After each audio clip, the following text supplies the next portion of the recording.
صباح الخير أحبائي وأعزائي، كل عام وأنتم بخير. النهاردة هنتكلم، عندنا شوية مواضيع كبيرة وشيقة وقيمة وهو سر أو إشهار أو لغز إسلام الفتاة القبطية القاصر مريان خلف ومن وراء هذا الموضوع. الحقيقة كشف لنا عماد ويليام المهتم بقضايا خطف الفتيات والقبطيات عن لغز اختفاء الفتيات القبطية مريان خلف شحاتة من خلال صفحته الشخصية على موقع التواصل الاجتماعي، قائلا: إلى أمن المنيا لغز اختفاء مريان خلف من دير جبل الطير بالمنيا، هي صديقتها فداء محمد وهي من قرية السرايا بالمنيا. وقال: بنطالب الأمن بالقبض والتحقيق مع الفتاة فداء محمد وفورا، ونطالب برجوع الفتاة القاصر. يا أمن المنيا قول لنا. وما زلنا بنقول: ابعدوا بناتكم عن الأصدقاء المختلفين عنكم، وسواء بنات أو ولد، لعدم حدوث مهازل. ويستمر مسلسل اختفاء القاصرات القبطيات بعد اختفاء القبطية القاصر مريان خلف شحاتة اللي بتبلغ من العمر 17 سنة و9 شهور. وزي ما قلنا هي مقيمة بقرية الدير جبل الطير بسملوط محافظة المنيا، المتغيبة من مساء يوم الثلاث الماضي وحتى الآن لم تعود، ورغم وعود الأمن بإعادتها. لذلك نطالب الأمن بتنفيذ وعوده وإعادتها لأنها قاصر، ونصلي من أجل عودتها سالمة في أسرع وقت.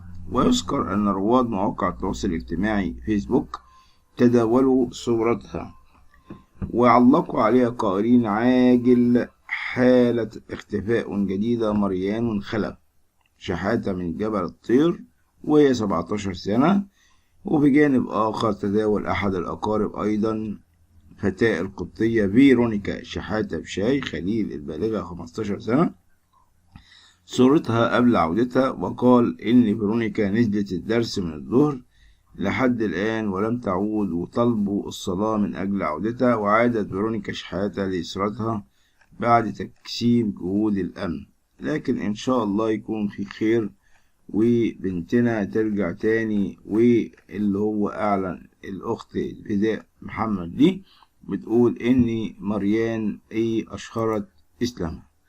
طب الكلام ده لو حقيقي، يعني أعتقد في كلام تاني لازم يتقال، وكلام تاني لازم. واحد هنا بيقول: بشتم عادي حتى لو في الهيكل. رد البابا شنودة عليه: غير حياته وكمان حياتك. يا ترى البابا شنودة قال له ايه؟ بص بقى، في اجتماع سابق لمثلث الرحمة قداسة البابا شنودة الثالث أرسل أحد الموجودين بالكنيسة ورقة إلى قداسة البابا مرسل بها سؤال، وهو: ما رأي قداستكم في الشتيمة؟ الشتيمة عندي عادي حتى لدرجة إني شتمت في الهيكل، وهل ينفع إن أنا أتناول إذا حدث ذلك؟ فكان رد قداسة البابا شنودة عليه: إذا شتمت ما تتناولش. في أحد الأيام، أيام الرهبنة الوحدة، كنت ذاهب للتناول في يوم وكتبت مذكراتي: هذا الفم الذي تناول جسد الرب ودمه، لقمة زايدة لا تدخل فيه وكلمة زايدة لا تخرج منه. فأنت المفروض إن فمك وجسدك الطاهر دوت، يعني لازم تكون عارف إن دي حاجة مقدسة. كمان كيف لك أن تشتم بعد التناول؟ لأن لازم يكون فمك مقدس كي تتناول، وعلشان يكون فمك مقدس لازم يكون قلبك مقدس أيضا، لأن من القلب الصالح يكون اللسان صالح أيضا. وانت كده يا ابني في قلبك فيه شتيمة. وكان هدف قداسة البابا أن يوصل رسالة لهذا الشخص ولأي شخص لم يتجرأ أن يرسل رسالة كهذه لقداسة البابا ليستشيره بأنه لابد من أن يطهر قلبه وفكره أولا، ومن ثم سوف يطهر اللسان ويكون مستعد للقاء السيد المسيح واستقبال جسده ودمه الطاهر. طيب هنا كمان في موضوع شيق جدا جدا واتكلمنا عنه. بيقول: الشيخ عاشور أشهر مشايخ اسكندرية وأغرب معجزة مع قضاء جسد البابا كورولوس. في اجتماع لنيافة الأنبا في من ابتدى العظة قائلا: احنا لا بنغير دين حد ولا بنجبر حد على تغيير دينه ولا حتى بندفع حد على هذا، وقد بدأ الأنبا بيمن بهذه البداية لكي يروا لنا حدث هام حصل قديما. كان هناك صحفي اسمه محمد محمود قريطم ذهب للأنبا مينا واستأذنه وقالوا إنه في شيخ كبير أوي في اسكندرية، وهذا الشيخ كان عضو مجلس الشعب، وكان الشيخ يريد أن يزور الدير. وهذا الشيخ هو الشيخ عاشور. والشيخ عاشور كان شيخ لأشهر جامع في الإسكندرية، كان اسم الجامع جامع أبو العباس. فرحب الأنبا بيمن مينا بالزيارة، وذهب هذا الصحفي وأحضر الشيخ معه. وعند دخول الشيخ الدير استقبلوا الأنبا مينا والأنبا رفائيل، وحدث مشادات بينهم، وعلى حد وصفه أبونا تنشأه. فكانوا الآباء مستغربين، هل الشيخ فاكر إن الدير يريد أن يغير ديانة الصحفي محمد قريطم وعائلته؟ فلهذا يذهب الصحفي إلى الدير أم ماذا؟ فانسحب أبونا مينا من الشيخ والأنبا رفائيل، وظل أبونا رفائيل بانفراده أمام الشيخ، وكان في حيرة من أمره، ولا يعرف ما هو سبب زيارة الشيخ وما الذي يدور بباله. فاقترح الأنبا رفائيل على الشيخ مشروبين، الأول كان شاي بالنعناع والآخر شاي بالعطر. فرد عليه الشيخ قائلا: أنا لا أعرف ده ولا ده، أنا أعرف الشاي العادي. إيه الشاي اللي أنت بتتكلم ده؟ فرد أبونا رفائيل وقال له: اللي بالنعناع ده للي عنده مغص بيخفف البطن، واللي بالعطر بيفتح الرئتين. فرد الشيخ وقال له: هات اللي بالعطر، وشربه ومشي. بعدها رجع الشيخ قال: أنا عايز أبونا رفائيل هو فين؟ وأرسلوا الأنبا رفائيل إن الشيخ عايزه. الأنبا رفائيل كان مستغرب جدا، الشيخ عايزه في إيه؟ فرجع وقال له: الشاي اللي أنت اديتهوني ده شفاني، أنا كان عندي بروستاتا وخفيت، أنا عايز من الشاي والعشب ده. فاستغرب الأنبا رفائيل، لأن العطر ليس من خواص شفاء البروستاتا، وإنما هي معجزة من معجزات البابا كرولوس جذب بها الشيخ ليه. ونشأت من بعدها صداقة قوية بين أبونا رفائيل والشيخ الذي يهابه الجميع. وداوم الشيخ على زيارة الدير كل شهر، ووقف عند جسد مريمينا ودخل إلى مزار البابا كرولوس، ورأى الشيخ شباب يأتون لدير مريمينا للخلوة. فقال الشيخ للآباء: أنا عايز أعمل خلوة زي الشباب دول، لكن كل واحد يفضل على دينه. أنا ما عنديش تعصب، ولكن أنا بحب المكان ده. وبعدها بدأ يدخل مزار البابا كرولوس، وبدأ يوطي ويلم كل التراب المحيط بجسد البابا كرولوس في الأرض، وكان مداوم على الحركة دي. كان كل مرة يجي يزور فيها الدير. فدخل أبونا رفائيل وقال له: ما تتعبش نفسك يا شيخ عاشور، الوقت في الخدمة بينضفوا التراب ده. فرد الشيخ وقال له: بينضفوه بإيه؟ فرد عليه أبونا وقال له: بالمقشات. فبدأ صوت الشيخ يعلى جدا، وقال لأبونا رفائيل: اللي جنب جسد البابا كرولوس ده يسب باللسان، يتسب باللسان. وأكمل الشيخ لما التراب بيده والاحتفاظ به. فالبابا كرولوس كان جاذبا جاذبية المغناطيس، وعندما حدثت مشاكل مع هذا الشيخ واتصل به الرهبان ليطمئن عليه، رد عليهم الشيخ وقال لهم: ادعوا لي عند جسد البابا كرولوس. شفاعة البابا كرولوس قوية عند كل الأشخاص مهما كانت ديانتهم، فلتكن شفاعته معنا آمين، وجميعا مع جميعكم أيضا. كمان في خبر آخر، خبر إياكم والنزول. الأرصاد تحذر هؤلاء من النزول وتعلن ما سيحدث خلال ساعات. كشفت الدكتورة إيمان شاكر مديرة مركز الاستشارة عن بعد بمكتب الأرصاد الجوية عن درجات الحرارة المتوقعة، موضحة أن اليوم هو آخر يوم في أمشير، وقد بدأنا بالفعل دخول الربيع، والطقس ليس له علاقة بالأشهر القبطية. وقالت إيمان شاكر في اتصال هاتفي مع الفتاة: الربيع يبدأ في 21 مارس ويشتهر بالرياح الرملية الخمسينية.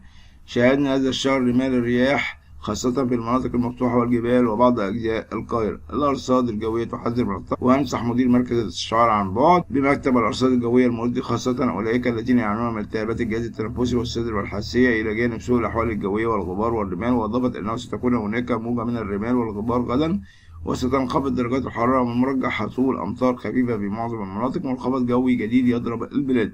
قالت الدكتورة منار غانم عضو مكتب المركز الإعلامي للأرصاد الجوية: أننا نشعر اليوم وأمس بدرجات حرارة أكثر دفئا بسبب الرياح الجنوبية الشرقية على معظم أنحاء الجمهورية، مع تفاوت وصول الأمطار عبر الساحل الشمالي والمحافظات السفلى. مصر القاهرة الكبرى قد تمطر، ننصح بارتداء الملابس الثقيلة. قال عضو المجلس الإعلامي لمكتب الأرصاد الجوية أن درجات الحرارة ليلا ستعود إلى 8 درجات مئوية مع استئناف الطقس الشتوي ونشاط الرياح، مشيرا إلى أننا نوصي بارتداء ملابس ثقيلة لتجنب نزلات البرد. خبر آخر وهو رد فعل غير متوقع من علي ربيع بعدما وصفه عادل إمام بالعبيط. صدم الجميع.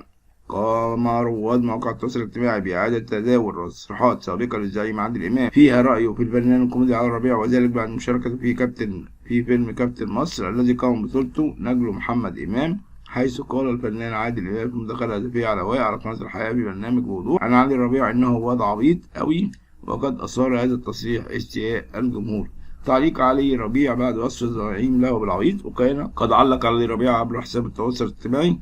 ناس كتير اتكلمت امبارح على مداخلة أستاذ عادل إمام، والكلمة اللي قالها عليا إني عبيط دي مجرد مسحة يا جماعة، وفخر لأي شخص إن يقوم بالتمثيل أمام الأستاذ والزعيم عادل إمام. الزعيم عادل إمام يظهر بملامح الشيخوخة. وفي وقت سابق قام أيضا رواد مواقع التواصل الاجتماعي بنشر صورة جديدة للفنان والزعيم عادل إمام في أحدث صورة له، وفاجأ الزعيم جمهوره بشكله الجديد، حيث يظهر في الصورة بابتسامة معهودة مرتديا قميصا أنيق. ونالت صورة الزعيم عادل إمام إعجاب جمهوره، وانهالت عدد كبير من التعليقات من محبيه وجمهوره على الصورة، وأكدوا أن ملامح الزعيم قد تغيرت نتيجة السن ودخوله في مراحل الشيخوخة.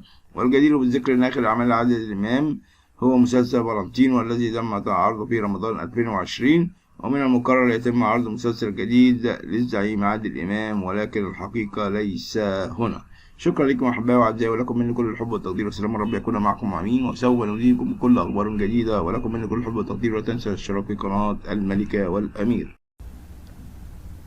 قصة الشهيدة أمنية رشدي بطلة تفجير الكنيسة المرقسية بالإسكندرية. الشهيدة أمنية رشدي بالتزامن مع الاحتفال بيوم الشهداء الموافق 9 مارس واليوم العالمي للمرأة الموافق 8 مارس، نتذكر العديد من النماذج النسائية التي تركت بصمة وذاكرة كبيرة في قلوب جميع المصريين، بما في ذلك البطلة أمنية رشدي التي استشهدت في حادث كنيسة ماري مرقس في الإسكندرية عام 2017 عندما منعت الانتحاري من دخول الكنيسة لتضحي بنفسها من أجل الآخرين. الشهيدة أمنية عروس الجنة التي استشهدت قبل زواجها ببضعة أيام، ولدت في 29 إبريل 1991 بزواجها في الجنة بين الشهداء وأعلى بيوت الجنة، شهيدة تفجير الكنيسة المرقسية. أكرم من تحب بكلام جميل وأجمل الأعمال. أرواحنا خلقت لفترة من الزمن وسترحل، ابتسم وانسى، هذا عالم لا فردوس. هذا آخر ما كتبته الشهيدة على صفحتها عبر مواقع التواصل الاجتماعي فيسبوك قبل استشهادها. وقالت والدة الشهيد لا في تصريحات لها إن ابنتها ذات الوجه السعيد يحبها جميع الأقارب والأصدقاء، مضيفا كانت مثل الملائكة. تفاصيل الحادث الإرهابي. وقالت وزارة الداخلية المصرية أن الانتحاري الذي نفذ تفجير كنيسة ماري مرقس بالإسكندرية والذي وقع بالتزامن مع تفجير كنيسة ماري جرجس بطنطا هو محمود حسن مبارك عبد الله من محافظة السويس، مولود سنة 86 في قنا. وقالت الوزارة أنه تم العثور على المتهم على صلة بإحدى البؤر الإرهابية الهارب وعمر سعد عباس إبراهيم من مواليد 18 نوفمبر سنة 85 في قنا، ويقيم في البحرية، ويحمل دبلوم فني صناعي، وهو زوج شقيقة الانتحاري. وشكلت عدة مجموعات يلتزم أعضاؤها بالأفكار المتطرفة، إضافة إلى أدانة البعض منهم للطريقة الانتحارية التي تستهدف مكونات الدولة ومنشآتها وأجهزتها الأمنية ودور على العبادة المسيحية. رحم الله هذه الشهيدة الجميلة، رحمها من كل سوء، رحمها الله، وتكون في جنات وتكون في الفردوس مع النعيم. شكرا لكم أحبائي وأعزائي، وسوف نقضي لكم كل ما هو جديد وجديد.